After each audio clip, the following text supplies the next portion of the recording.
Si tu passes beaucoup de temps en assise, ça veut dire que tes hanches sont toujours dans la même position avec les fléchisseurs de hanches qui sont raccourcis, l'avant des hanches raccourci. C'est une des raisons qui peut créer des douleurs dans le dos puisque quand tu vas te redresser, tes fléchisseurs de hanches vont rester raides et du coup vont tracter le bassin en avant et venir pincer dans le dos. C'est une des raisons vraiment qui peut créer des douleurs dans le dos. Donc si tu passes beaucoup de temps en assise, reste avec moi pour ce prochain mouvement. Donc quand c'est comme ça, ce qui va être vraiment important, c'est de travailler le mouvement inverse, c'est-à-dire l'extension de hanche dans des mouvements type fente. Si jamais tu as le genou sensible, tu placeras bien un support sous ton genou quand tu fais cet exercice.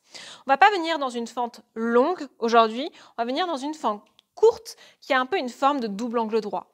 Ton genou avant est juste au-dessus de la cheville. Tu vas pouvoir placer tes mains sur tes hanches et tracter ta hanche avant vers l'arrière et ta hanche arrière vers l'avant. Donc pour moi, c'est ma hanche droite vers l'arrière, ma hanche gauche vers l'avant.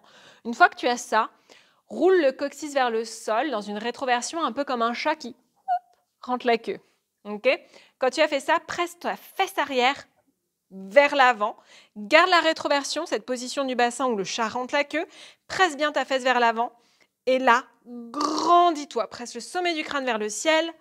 Relâche tes mâchoires et garde cette position pendant 30 secondes à 2 minutes de chaque côté. Ce mouvement, si tu passes beaucoup de temps en assise, l'idéal c'est de le pratiquer toutes les 2 heures, mais déjà si tu le fais une fois par jour, c'est génial. Et tu verras que tu vas retrouver beaucoup plus de confort dans les hanches et dans le dos. Si jamais tu veux aller plus loin pour renforcer ton dos, tu as cette vidéo juste ici. Et si jamais tu as aimé cette vidéo et que tu veux me soutenir, la meilleure façon de le faire, c'est de liker cette vidéo, de la partager et de me dire en commentaire ce que tu aimerais voir la prochaine fois. Merci et à bientôt.